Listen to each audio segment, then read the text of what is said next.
everybody, it's Michelle and welcome back to the Royal Daily Tea. So as I'm sitting here filming this video, it is Monday, November 13th. We are exactly 6 weeks away from Christmas. You're welcome. So let me know, have you decorated your house yet for the holidays? And have you started your Christmas shopping? Leave me your comments, guys, down below. But we have a lot of juicy royalty to get through today, so you know what to do. Sit back and relax, grab yourself a beverage, and let's get into the Royal Daily Tea. Hi everybody, it's that time of year again where we're starting to prepare and think about the holidays and our gift giving ideas. But don't worry, I got you covered. Now, as you know, I was hacked a few months ago, so online security is very, very important to me. Right now, Atlas VPN is offering their lowest savings of the year. You can get Atlas VPN for as little as $1.70 per month plus 6 extra months, and it all comes with a 30-day money-back guarantee. So what is a VPN? A VPN protects you with online security from malware, from those pop-up ads, from people being able to track your Google searches, as well as unlocking all of your favorite content from all over the world. Now, right now, they're having a huge Black Friday sale where you are going to get this amazing 3-year deal for $1.70 a month plus 6 extra months. So getting you and your loved ones the gift of online security is the gift that keeps on giving. All of the information, guys, will be linked for you down below, but hurry because these savings will not last. Join Atlas VPN today and save huge by giving yourself and your family peace of mind. So Katherine, the Princess of Wales, is posed to deliver a huge landmark speech on Wednesday afternoon as she continues to promote her Shaping Us campaign. Now, we know that Katherine launched the campaign in January of this year, and the program aims at highlighting the importance of early years education, also intended to influence people's attitudes toward how a child's early years shapes them into adulthood. On Wednesday afternoon, the Princess of Wales will host the Shaping Us National Symposium at the Design Museum in London, where she will give her speech outlining her future plans for the project. The Princess of Wales will bring together experts to consider how we grow, think, and behave throughout life in order to build resilience for the future. Now, at the symposium, they will feature talks from a range of leaders to outline the scientific, economic, and human cases prioritizing early childhood. Now, she intends to devote the rest of her working life to highlighting how what happens in a child's first 5 years often dictates how happy, healthy, and confident they will be throughout their adulthood. The campaign is fundamentally about shining a spotlight on the critical importance of early childhood and how it shapes the adults we become, Kate had said when she launched the campaign in January. During this time, we lay the foundations and build building blocks for life. This campaign is a new 5 to 10-year project to encourage everyone in the UK to give a greater priority to the social and emotional development of children. I think this is a great cause, and I look forward to hearing Katherine's speech. Prince William makes a surprise appearance at football legend Sir Bobby Charlton's funeral. Prince William has arrived at Manchester Cathedral for the funeral of Sir Bobby Charlton. The football legend died last month at the age of 86 after an accidental fall at the nursing home where he was receiving dementia care. Sir Bobby is widely known as one of the country's greatest ever footballers and has made a total of 758 appearances for Manchester United, scoring over 249 goals and winning 3 league titles, the FA Cup and the European Cup. Prince William, who is the president of the Football Association, paid a special tribute to the footballing great at the time of his death, describing him as a true great who will be remembered forever.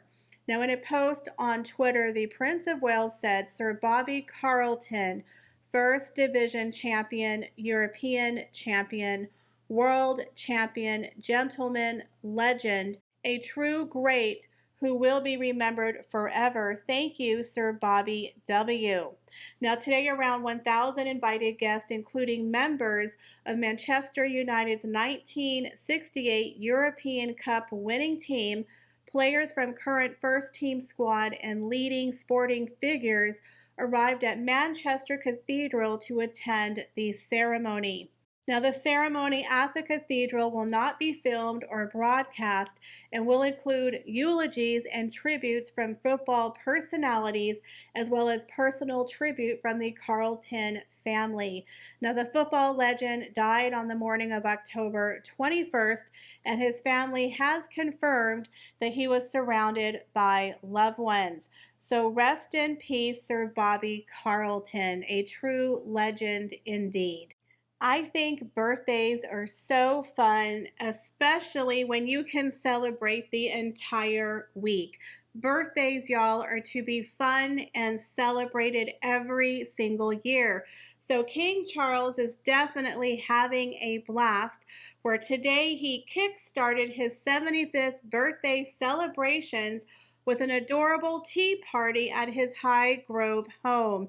There, King Charles started his birthday celebrations. As we know, His Majesty the King is turning 75 on Tuesday. But at Highgrove House, he was treated to a very special tea party with other individuals and organizations who are also marking a huge 75th birthday this year. And you could tell King Charles was in high spirits, and he seemed very happy and jovial to mark his birthday celebrations. Now, the king cut a 75th birthday cake at his birthday party while the rock choir was singing, and around 60 personal guests gathered around to sing him happy birthday. Now, we know that King Charles will undertake a few engagements inside and outside of London tomorrow, which is his actual birthday, before he hopes to have a very discreet birthday celebration with a small group of family and friends. But I thought it was nice that they were able to highlight other individuals who were also turning 75.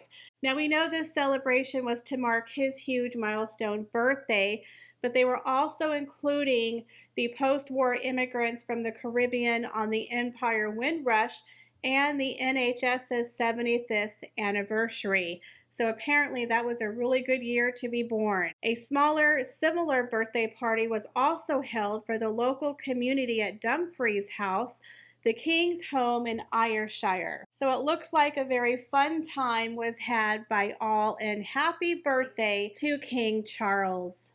So Prince Harry and Meghan Markle are frustrated and angry as Katherine and William's popularity in the United States continues to rise. Harry and Meghan failed to set up their pseudo-fake royal court in America, and they only have themselves to thank. So we all know that Harry and Meghan have tried really, really hard to damage the reputation of the royal family. But the funny thing is, karma keeps on a-calling, and it has the opposite effect, where somehow William became the most popular person in America just a couple of months ago, and Princess Katherine, the Princess of Wales herself, is literally one of the most popular royals in America. Now, how can that be? Harry and Meghan actually live here. They've been living here since March of 2020. This was supposed to be their moment, their escape from the evil tyranny of the royal family, starting afresh, starting anew in America. But the problem is Harry and Meghan overplayed their hand.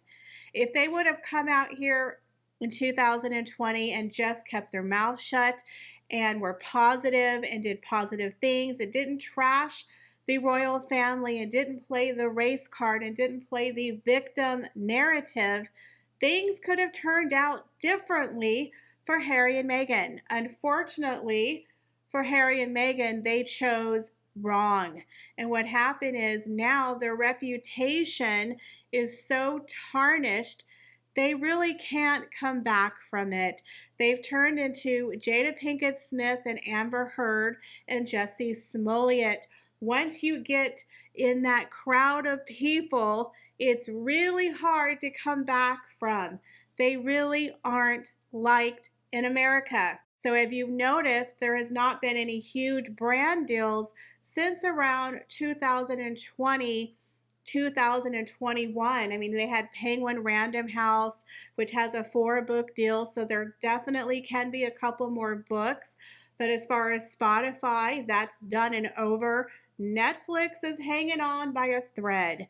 I really don't see Harry and Meghan lasting that much longer with Netflix. I believe their contract is up in 2024, maybe 2025. It's not going well, guys. Since 2020, they've only produced 3 things, and only one of them was a hit, which was their docu-series where they trashed the royal family and played their perpetual victim. Well, people are tired of the victimhood. They're tired of the negativity, the woe is me, the New York City car chase that never happened, the Oprah Winfrey interview, the book Spare, which is really cringeworthy and embarrassing, considering the fact that, Harry, you haven't been a royal spare in almost a decade. That's really embarrassing. Talk about living in the past, Harry. Give it up.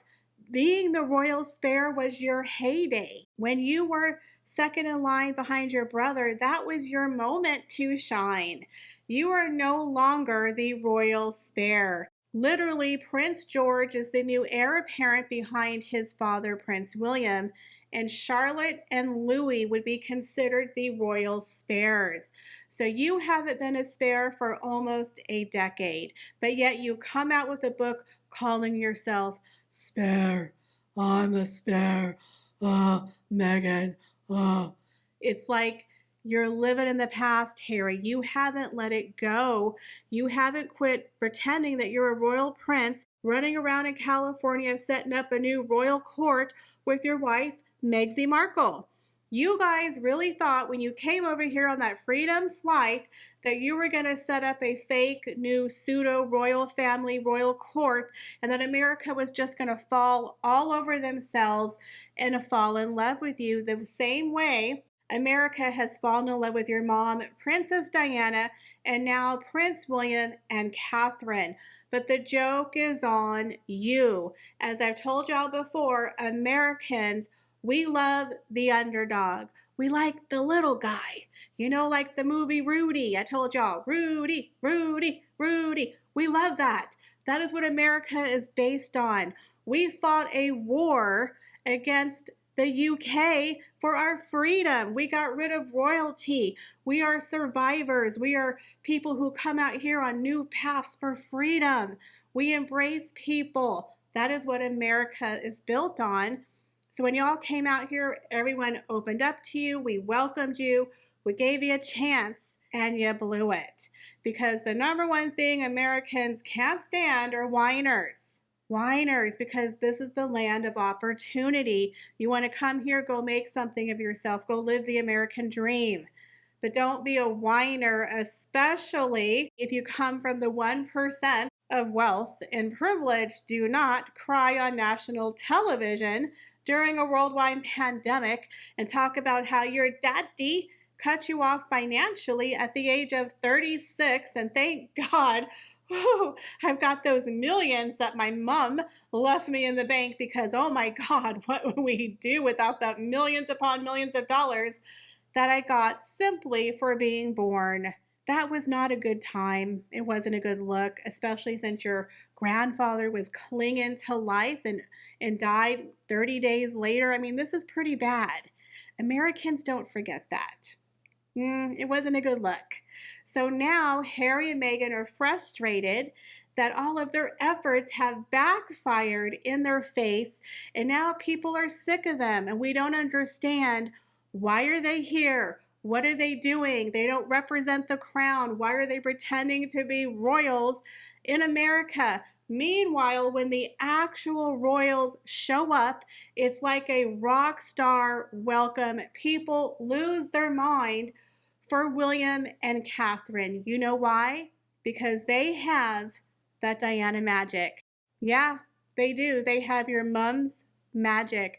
Even though you think your wife talks to your dead mother and sings to seals, and you have magical singing toilets that talk to you when you're taking the wacky tobacco and doing some mushrooms, they actually have what people call the People's Prince and the People's Princess. People really do love Katherine and William because they are genuine. They love their children because they are the future. The Waleses are the future of the royal family, and America's here for it. The royal invasion has happened. People in America are loving the royals. Unfortunately for Harry and Meghan, it doesn't include you. People are not embracing you. They're tired of you. They're ready to ship you off onto an island with Amber Heard and Jada Pinkett Smith and Jussie Smollett and quite a few other people that we're all sick of.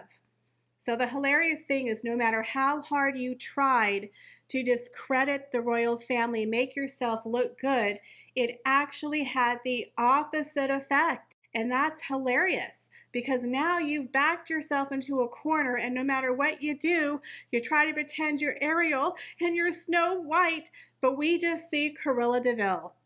It's really hard for a leopard to change their spots, and once you have a very bad reputation, it's hard to come back from. So do you guys believe that Harry and Meghan could make a comeback in America and win over Americans the same way that William and Katherine have? Let me know, guys, in the comments. Well, guys, that is all the royal news that I have for you today. Thank you so much for stopping by my channel, and I hope to see you in the next video. Bye, guys.